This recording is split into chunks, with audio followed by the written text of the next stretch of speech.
Some people will talk about a film, what they watched many years ago, and you could tell that the memory has been kept in their mind. And this is what we do from when we are a baby. We start to collect a lot of memories into our mind. And imagine the mind as a big place with a lot of pockets inside the brain, you know, and we have the authority to store, to collect and store things and put it in pockets inside our brain, inside our minds, and we have different places where we replace our pockets. It's just like a computer. If you're gonna create a new folder in a computer, you see, the computer was built around the mind, and the mind was built around a computer. You see, if you're gonna create a new file in your computer, you go to settings and you create a new folder and you store it where you want to restore it, whether it's in my computer, whether it's in my documents. You can put it in different places around the computer. And the same like the mind, you could put, the memories and the events that has happened in your life around your computer. This is the biggest computer ever made, you know, and this is what I want to talk to you guys about today. Be careful what we store in our computer. Yes, be careful. You know, um, you because you see, a memory, what we collect and store in our minds, in our computer, is a memory where we can put in the back of our minds. Sometimes we put a memory in the back of our minds because we didn't really want to remember it, but it was an event that happened to us or happened in front of us, that we collected it anyway and we stored it in the back of our mind, and we tried to hide it right at the back because it's a memory that we don't really want to remember all the time. But there is some memories that is bad influence and negative energy that we collect and we store it, and we don't put it in a place. We put it in the mind, but we don't put it at the back or in the middle. We just let it be. So it's open. It's open in the computer, and it can come to surface at any time. Yes, yes, yes. So, for instance, if you watching a gangster movie and you watched the part where the guy um, took another person's life in an event, and you collect it and you put it in your mind, but you never store it. You never put it in a pocket at the back of your mind or in the middle of your mind or the front of your mind. Is just floating around in your mind. Um, when you're walking down the street and you see something what looks like that film, say if it was a guy who tried to rob a guy, and this guy defend himself by taking that guy's life. Just say, for instance, you know, um, when you see something similar like that happening in your own life, that memory that's floating around in your mind, because you never put it away, you never put it in a pocket and store it away. That memory was floating around in your mind, comes to surface, and reaction is a thing like, you know to it's normal. Reaction, I reacted. Something happened, I reacted to it straight away. You must hear that sometimes. Reaction is a thing that it feels normal to the mind, and it feels normal to do, to react to something. Yes, yes. But you see, if you got some things like that floating in your mind, if you've been watching some gangster films and listening to some gangster rap music, or even rock music was bad energy. You know, I'm not saying all rock music is bad. I'm not saying that all the hip hop music is bad. I grew up on hip hop music, but there is some hip hop music for this generation, what they call the trap music, that's talking about violence and guns and knife crime. Those kind of trap music is not good for the brain, especially if you just have it floating around in the brain and you never pull it in a pocket and pull it away. It's just floating. It will come to surface at a time when you're walking through your life, an event that happens in your life that looks similar. All it has to do is look similar, and it's a chemical that lets off in the brain that activates that memory and brings it to surface. And what would happen is that you will find yourself reacting. I don't know if you hear what I'm saying. Reacting just the exact same way how you heard it in that hip hop video or song, or in that gangster film that you was watching a long time ago. And then you find yourself sitting in prison for hurting someone. Yes, and this is what we need to be careful of. I don't know if you remember, I made a video about garbage. Yes, collecting garbage along the way. Yes. I just speak about these guys who have good qualification, master's degrees and business degrees and all these kind of things. But when you go into their car and you listen to their music, it's all garbage what they are taking in. I don't care who you are. You could be a professor. If you listen to the wrong music, if you watch the wrong films, and you don't have no control of where you put these memories in your mind, you will become a walking, living garbage, you know, collecting garbage in your life along the way. And events that happen to us, we have to be careful, because a reaction is not always a good thing.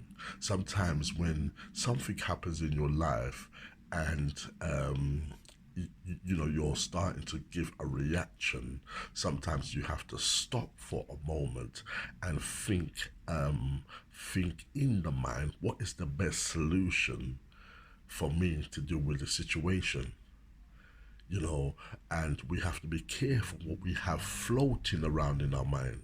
It's good to put things, if we're going to collect memories in our mind, it's good to have pockets in our mind and store it somewhere in the mind. You know, like I said, with the computer, you can start a new file and you can pull it anywhere in a computer. It's the same like the mind. You can put it in the back of the mind. If a memory is at the back of the mind, it won't be the first thing you think of, but it will be something what you will think of as as you as you're facing that event in your life. You see, a lot of guys, young guys, they watch too much gangster films and they remember them gangster films. Them films could have been and come out 5 years ago, and you know, you speak to them today, they will tell you what part they remember in the film and what part, you know, tickled their fancy, the part what got them happy to watch, you know. And you will see the smile and the expression on their face that, yeah, oh yeah, I liked when my man took out the nine and shot that guy. You know what I'm saying? Or they like when he jumped over this and done this and that. You know, they will tell you what part they like. And whatever they tell you, it is something, it's a memory that's stored in their mind. And as you mention the film, it comes out of the pocket and it comes at the front of the mind. And it's easy for the person to explain to you why they like that film so much, why they did like that gangster film or that hip hop tune or that rock music. But I'm here to tell you today is that a lot of the youth out there, they are collecting a lot of memories, a lot of events, and they're collecting a lot of influence, but they're not storing it away in their mind. They're making it float around in their mind. So when it comes to an event that's happening in their life, their reaction is none other than to act very violent as the character that they watched in that film. Yes, sir. This is what happens.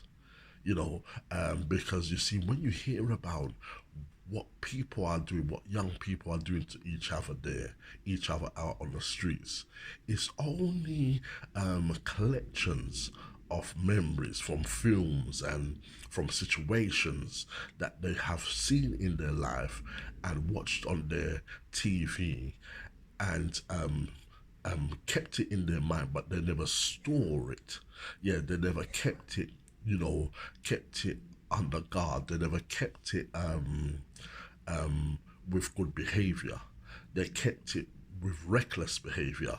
That and anytime that individual gets angry in their life, the first thing they will do is bring up that memory, what they're watching the film. But to them, it's like normal. To them, it's not coming from the film, it's just their reaction. I was angry, that's why I hurt that guy. I was angry, that's why I took that guy's life. No, it's not because you was angry, is why you took that guy's life.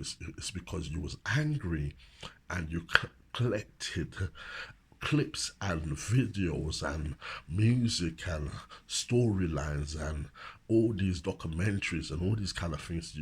You collected it in your mind and you never put it away, and when it came to an event that looks similar to what you'd see in a video or on a film, a guy taking another guy's life, automatically your reaction is to do the exact same thing that you see in the film, what you did watching the film. Yes, sir. And this is what we need to be careful of.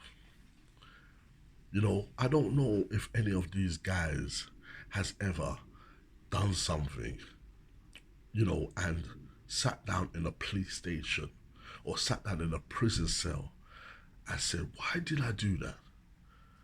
Sometimes you got to question yourself, why did I do that? Why did I do that to that guy? But by then, I suggest to you that it's too late. You're standing up in front of a judge looking at 25 years sentence. Yes, yes. You would have think to yourself, like a person who hears that someone took someone's life, you would have believed that they took someone's life for a good reason. And is there a good reason? No, there is. I'm not saying there is a good reason to take someone's life. I'm not saying that, But when you hear the reason why people take each other's lives, why young youths are taking each other's lives, there is no. If you hear the reason, it's such a stupid reason. Oh, my man owed me a tenner, and it's the principle. You know what I'm saying? He was boasting that he never paid me the tenner. So what? He never paid you the tenner. You're gonna take his life? Is that what you're telling me? And then do 25 years in prison for life? Or 8 years for manslaughter? It doesn't make sense.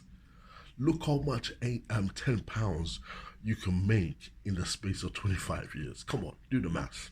How much £10 you reckon your hands will go through 25 years?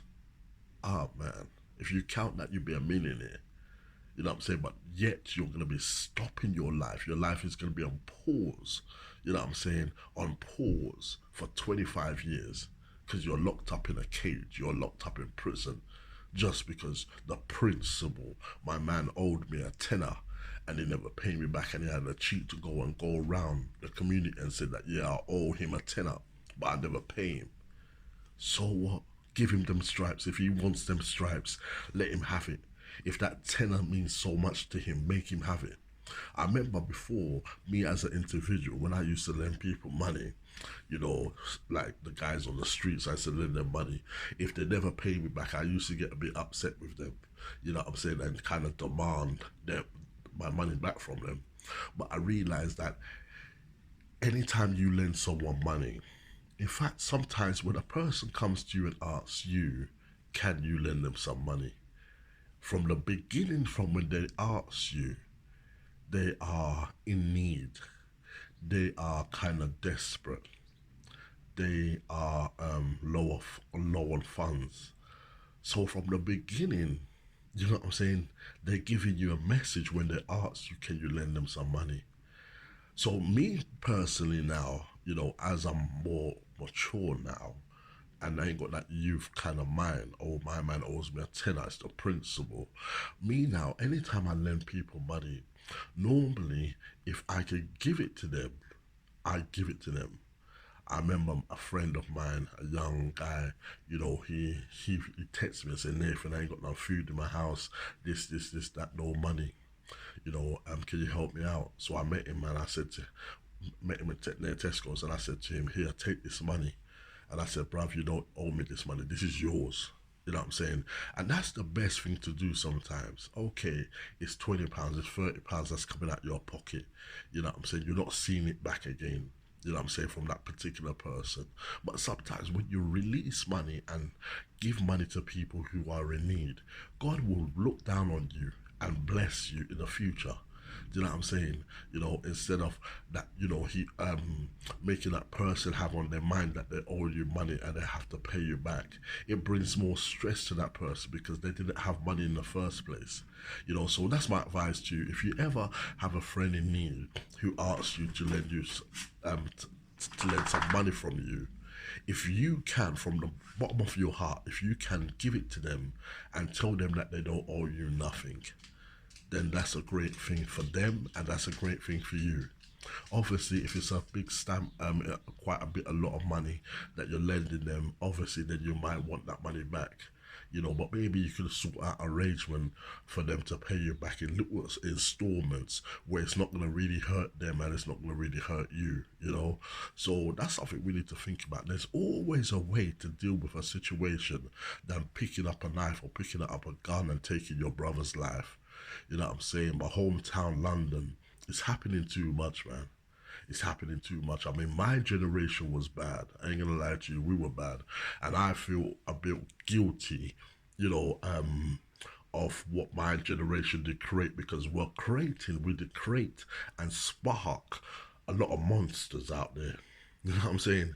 I mean, where the youth have left off is kind of where we stopped. You know what I'm saying? And sparked the next generation to carry on. But you see, in my time, not saying giving excuses, but in my time, we had principles, we had some rules. You know what I'm saying? We don't go to take another person's life. You know what I'm saying? We might hurt the person, we might beat up the person bad, but we won't aim to take their life. You know what I'm saying? Unless if someone really tries to hurt your family. That was the code on the street. If someone tries to hurt your family, then there's a possibility you might try and take that person's life. But nowadays, young youths are taking people's lives just for £10, just for £5. And as I speak to you today as a man of God, you know what I'm saying? And I'm not better than you. Just because I say to you, I'm a man of God, I'm not better than you. It's only that I acknowledge that God is the Savior. I acknowledge that God is the one who created me and you. You know what I'm saying? So I'm trying to serve him now. I put all my wrong ways away and forget about my wrong ways and follow Jesus Christ. I follow God. You know what I'm saying? And I do slip and I do slide. I still make mistakes. You know what I'm saying? I still get angry sometimes. I still do wrong things. I still say wrong things sometimes. But I get back on track and read the Bible and go to church and focus and listen to other Christians and other people of God and try to keep on the right track. Because it's easy to just fall in the trap. It's easy to get angry and hurt someone. It's easy to do that. But the best thing a man can do is to let it go. You know what I'm saying? To let it go. I was watching on Facebook the other day about this young guy who was talking about that he just came from home, came from work, and he wanted to check his money in the bank, and it was for an agency. And basically, he went to the cash machine. I think it was late at night. Went to the cash machine, went to check his money, and this is happening in London. And about 5 youths with hoodies and everything surrounded him at the cash point machine and told him that he has to take out the money, take out his wages, and give it to them. You know what I'm saying? Or they will stab him. And when I heard that, it really touched me, because when I look at this guy, you know what I'm saying, he's a professional boxer as well, young guy, but he's a boxer. You know what I'm saying? So he could have react and, you know what I'm saying, fight these guys. But he done the sensible thing and, gave gave up the money. And that was a good thing to do because even though he didn't have no money, he got robbed from the money that day, that particular night. He still got his life. He never gets stabbed. You know what I'm saying? He's gonna make much more money than what they took from him. You know what I'm saying? And them guys who's doing those kind of things, one day they're gonna end up in prison for a long time for doing the wrong thing to people. You know what I'm saying? But really, what I'm trying to explain to you guys, I've been studying. You know what I'm saying? Studying for myself, because sometimes we can study for ourselves. You know what I'm saying? We are all professors in our own way. And um, my profession, you know what I'm saying, led me to study about knife crime and gun crime.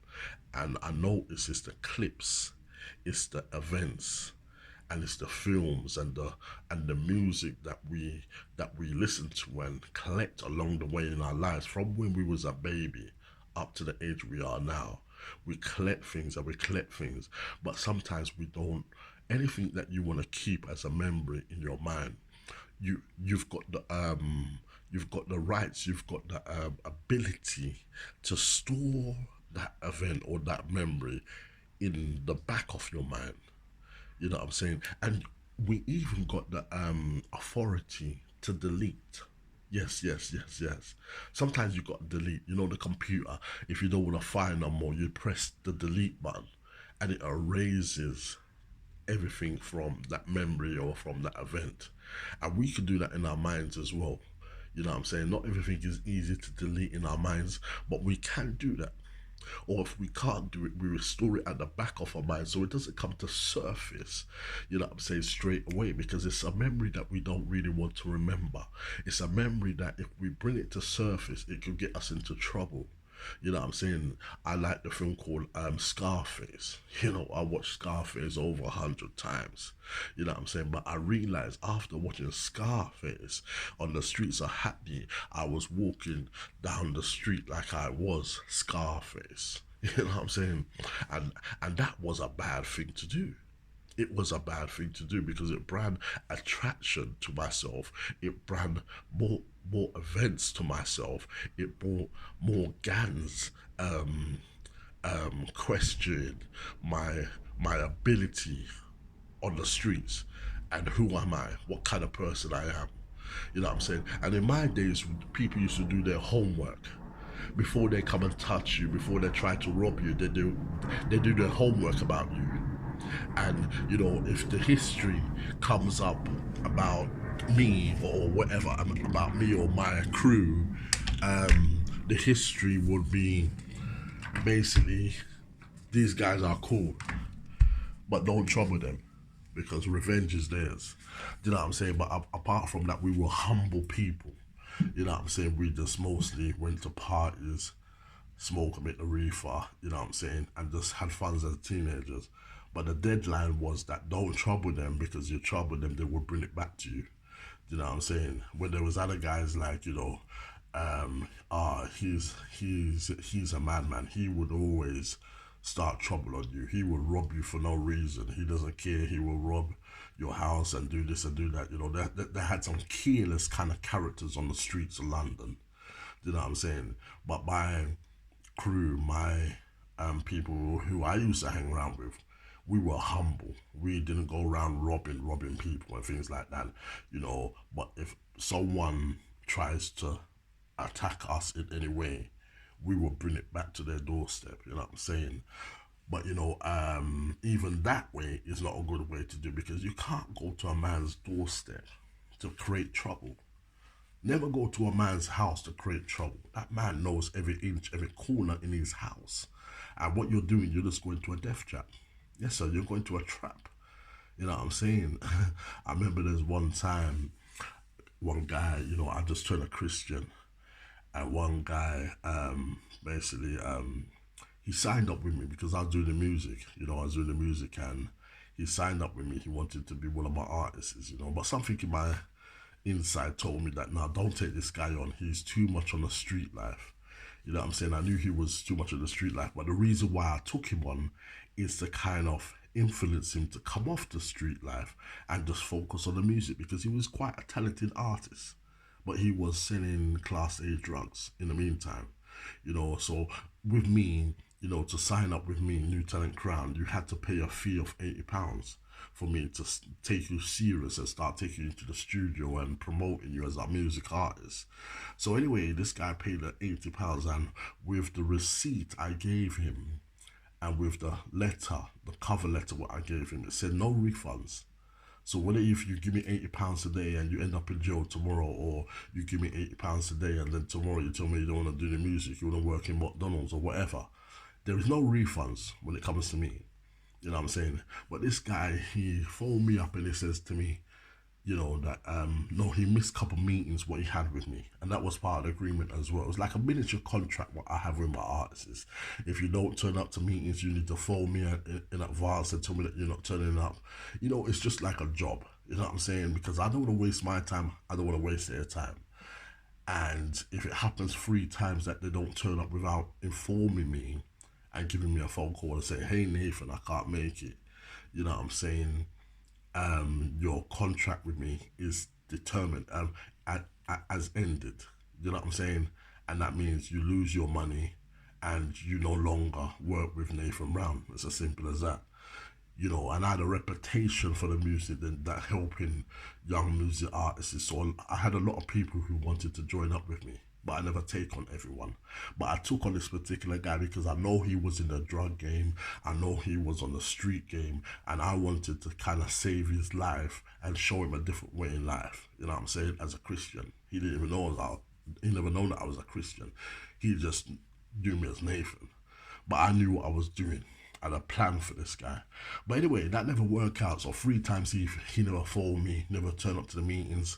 So when he phoned me on the 4th time, I said, bruv, you know what? Me and you don't work with each other no more. It's in your contract, you know what I'm saying? The agreement, what we had when you pay me that £80 fee. You don't, you know what I'm saying? We're not working with each other no more. This guy started shouting down the phone, what? And I said, yeah, check the agreement. I started shouting down the phone, being aggressive to me. And, as he's doing that, my mind is searching for the best event that's happened in my life. The best thing was happening in my life to bring forward to this guy and react back to him. You know what I'm saying? And the first thing what came to my mind, it was in the back of my mind, stored in the back, but it came to surface, it came at the front, was that, who is this guy talking to? Does this guy really know who he's talking to? You know what I'm saying? But that day was the wrong event to bring forward into my mind, because all it did, it was making something escalate, because this guy was a street guy, even though he's younger than me, but he wants to challenge me now. He knows what I've written in the paper as a businessman, that, 3 times if you miss your meetings, then your contract is terminated. Simple as that, and you lose all your money. I explain that to every music artist who I take on. Before I take their money, before I do anything with them, I explain it to them very loud and clear. Do you know what I'm saying?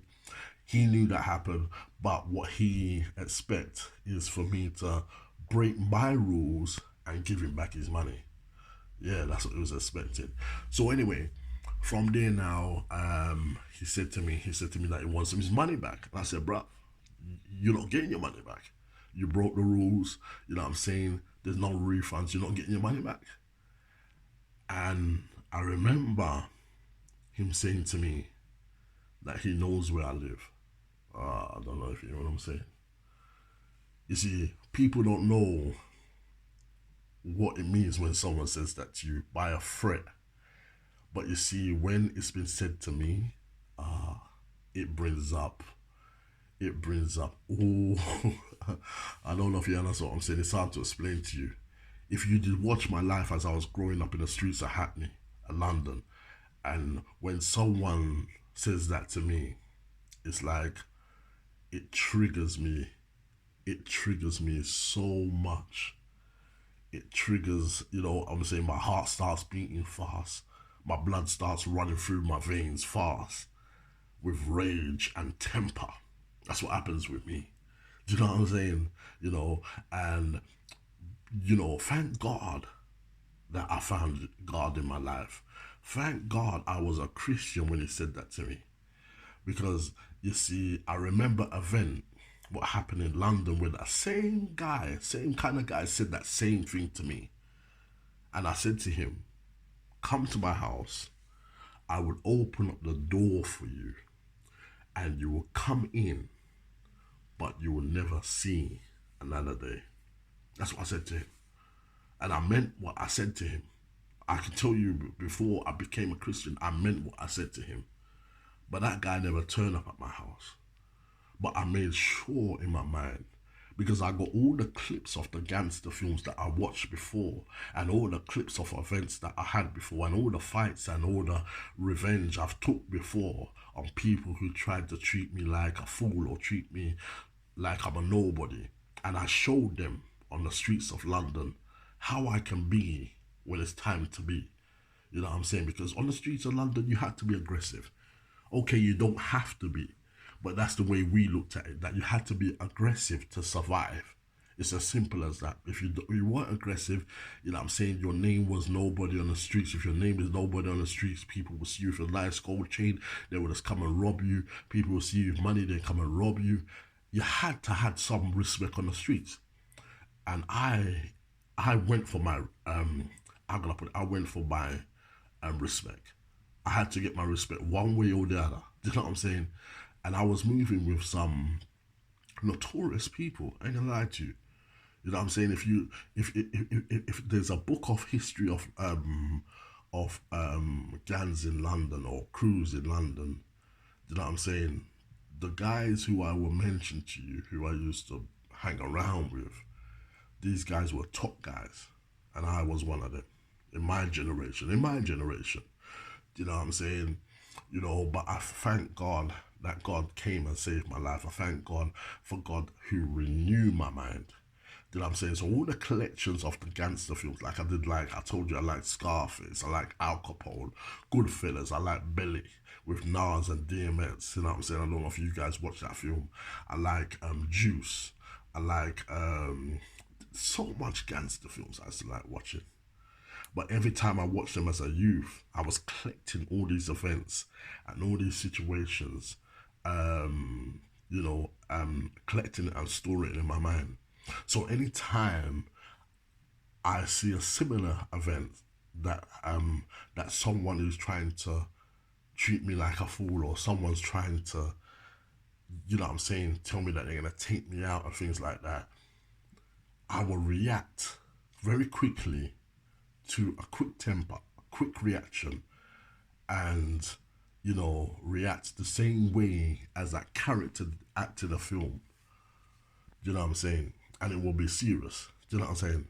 But now, as a Christian, a man of God, before I react, I take a step back and I say, hang on a sec, this guy is saying that he wants his money, and I'm telling him no, and he says that he knows where I live.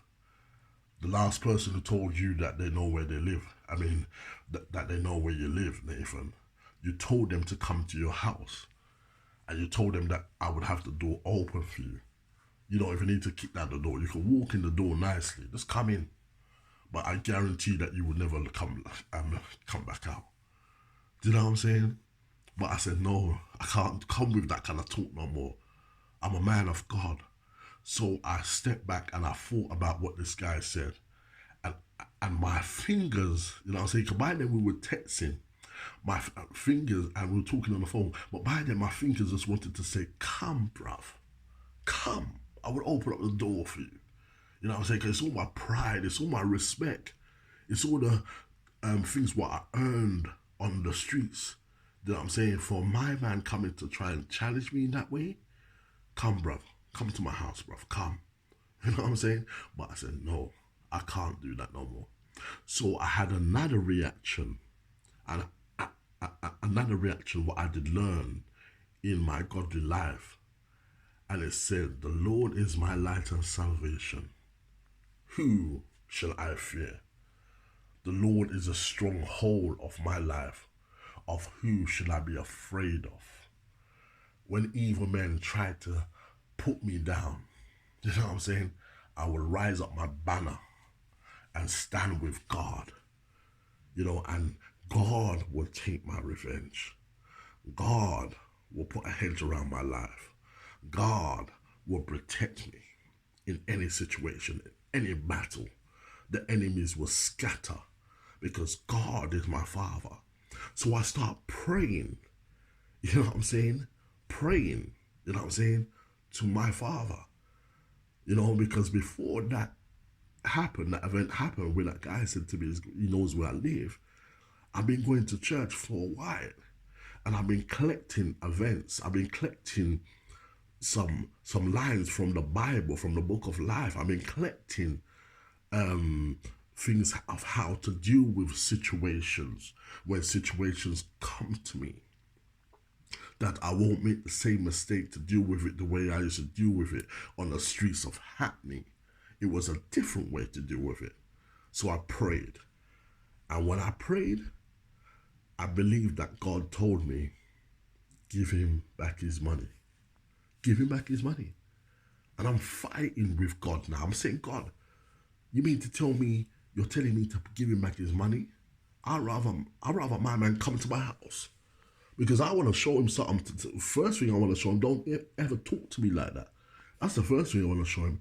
Second thing I want to show him is that, where I'm coming from. You made a mistake to tell me that. You know what I'm saying?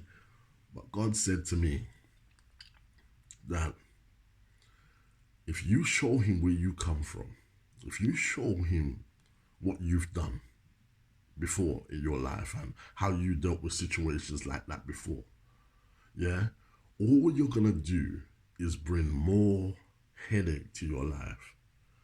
You know what I'm saying? That you could give him back his money, smile at him, and walk away, and then that guy can never come back to you again for nothing in your life. Pick which one you want, Nathan. You see, God will give you a choice, and give you a choice to pick which one you want. The first time when God came to me, I was on the streets of London doing all the wrong things, too deep to swim. You know what I'm saying? In too deep to swim. And God came to me and said to me, Nathan, this is a choice. I'm saying to you, you either come with me now and you serve me and acknowledge me as a living God, or you keep in what you're doing, you know what I'm saying, all the wrong things, and I'm going to give you a quick vision of how your life is going to be if you keep where you are, doing the things what you're doing. And he showed me that vision, you know what I'm saying, and that vision didn't look pretty. And I told this story as part of my testimony. And what he showed me, only me and him did see. There was no one else in my room. There was no one else in my house. My friend Steptoe normally comes to my house that time. But that particular day, he never come. He went to his girlfriend's house. Do you know what I'm saying? And it was just me in my house alone. Normally, you never catch me alone. There's always my right-hand man there, Steptoe. There's always Lanjan, and that's how we roll. We look out for each other. We watch each other's backs. You know what I'm saying? Normally, I have to hang around with 20 people every day. You know what I'm saying? But this particular day, I was just on my own. And God came to me and said, Nathan, listen, now is the time. And I'm thinking to myself, why now is the time? I just invest something like £2,000 into something what is nothing to do with God. In fact, it's all against God what I invest my money in, hoping to do a turnaround, to make a profit from what I invest in. And this is the time God comes to me and tell me that now's the time. And I found myself there trying to bargain with God and say, God, listen, I know you're real now. You know what I'm saying? But can't you come back tomorrow? I'm being truthful. That's why I asked God. I said, God, I know you're real, but I invest my money on certain things And I know it ain't from you, it's nothing what you would approve of, but I'm asking you, can you come back tomorrow? And I will serve you from tomorrow. And God said to me, no, I'm not coming back tomorrow. This is your time. This is your time. You know what I'm saying? This is your time. You either come with me now, spiritually, you know what I'm saying? Not like physically at the moment because it was late at night. So he weren't telling me to go with him anywhere physically at that precise moment, but he was saying spiritually.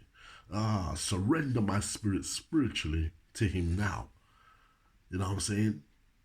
And I end up saying after all them bargains I tried to bargain, you can't bargain with God. You know what I'm saying? I look at myself back in the time when I done that. I look at myself and say, you tried to bargain with God, Nathan. You can't bargain with God. But good try anyway, good try. You know what I'm saying? He's your father, he still loves you. You know what I'm saying? But I surrendered to God that night. That night I surrendered to him. And from that night, everything changed. All my lifestyle, my street life, everything changed. That changed, all changed. After many years of living that street life, my life changed. My life changed. You know what I'm saying? But God knew that I was kind of like a hard-headed kind of person. Do you know what I'm saying? So he left me with some evidence to prove to me that it wasn't a dream what I was having. It was the real God. Because the next morning, I woke up and I went to the local shop because I like to have my cornflakes in the morning. You know what I'm saying? And all I did see was there's about 10 to 15 people on the other side of the road calling out to me. And I looked in these individuals' eyes and there was something told me that there's something wrong with them.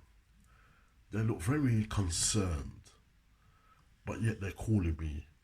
So the road was busy. The traffic was, cars was going left and right. It took them a while for them to cross the road. But as they crossed the road, they came running up to me. There was girls and there was guys. They were kept running up to me. And I said, Nathan, you're right. I said, yeah, I'm cool.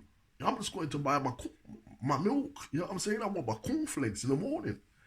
They said, nah, but Nathan, we heard what happened to you. And I said, what do you mean you heard what happened to me? Nothing can happen to me. I'm fresh. You know what I'm saying? I'm fresh. I'm good. You know what I'm saying? But they said, nah, they heard. And to cut long story short, they told me the exact same thing that God told me the night before what would happen to me if I never followed Jesus Christ. I'm not lying to you. They told me the exact same thing that God told me what would happen to me if I never follow him, if I never surrender my life to him. There and then. No bargain with God. It's either yes, I'm going to follow you, God, or God, I'm going to stay in that street life. You know what I'm saying? I had 3 cars. You know what I'm saying? 3 cars. You know what I'm saying? Where I could drive every day of the week. You know what I'm saying? Moschino, the latest trainers. I had all of that. Gold, big gold 11-ounce chain. You know what I'm saying? If you look on the chains before they did it's the main 11-ounce chains. I got that chain kind of specially made for me from my guys from Bethnal Green who had a jewelry shop in Bethnal Green. You know what I'm saying? If you see me coming down the road, you will see me. You know what I'm saying? It's one of those kind of things. I want a guy in the background. You know what I'm saying? When you talk about Hackney, you know what I'm saying? You can mention me and my name will pop up. You know what I'm saying? I wasn't a back guy. I was an upfront guy. I had to be because one thing I didn't want to be is to be bullied by anyone. Second thing, I didn't want to wear my jewelry or have money in my pocket and guys just come and think they could rob me. Nah, I had to set an example on the streets of London. You know what I'm saying? That yeah, I'm a humble guy, but don't play with me. That was my logo. You know what I'm saying? Humble guy, but don't play. You know what I'm saying? So that's what happened. You know what I'm saying? And since then, I've been serving God now for nearly, coming up to nearly 10 years. I've been serving God. you know, and, you know, some senior Christians might say, well, God is still working on me. God is still working on everyone, believe me. You know what I'm saying? But you see, I know the more I walk with Him, you know what I'm saying? Because you have to remember, I collected a lot of garbage in my time. You know what I'm saying? I watched too much gangster film in my time. You know what I'm saying? I was a king of hip hop. When I mean the king of hip hop, I sold hip hop music, gangster music for over 5 years. You know what I'm saying? So I studied hip hop. Plus, before that, I was a music artist, reggae artist who go on stage with people like Barrington Levy on radio station with Miss Dynamite before Miss Dynamite got signed. Skinny Man and the Mob Family from North London. Kano was coming up when I was around. You know what I'm saying? So I mixed around with a lot of people in that battlefield, in that kind of field, you know.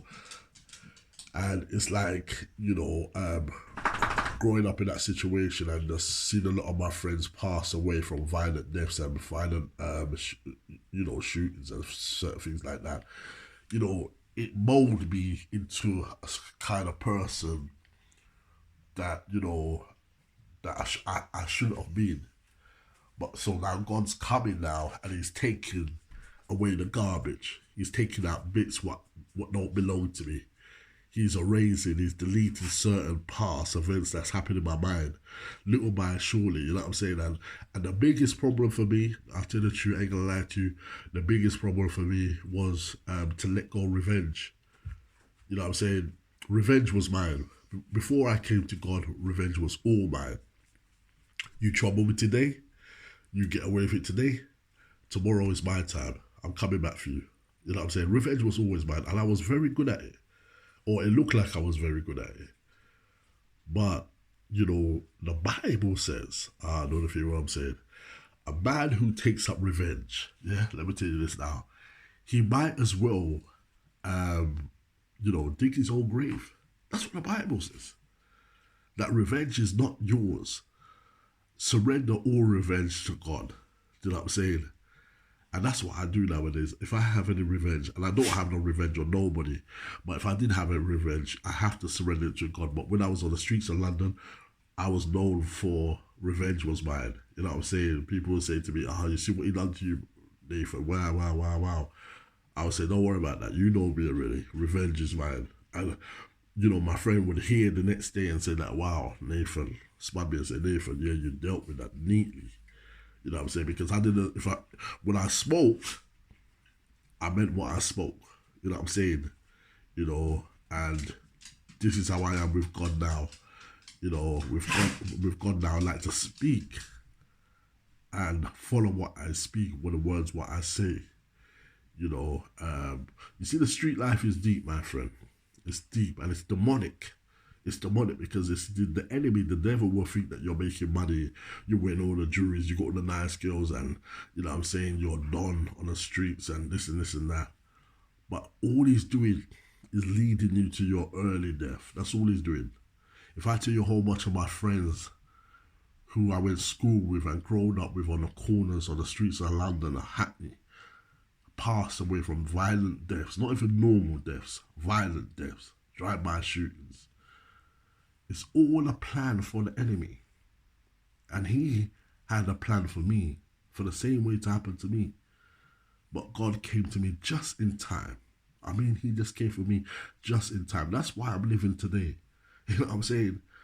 Before the truth is, I thought that I would never live to see 20 years old.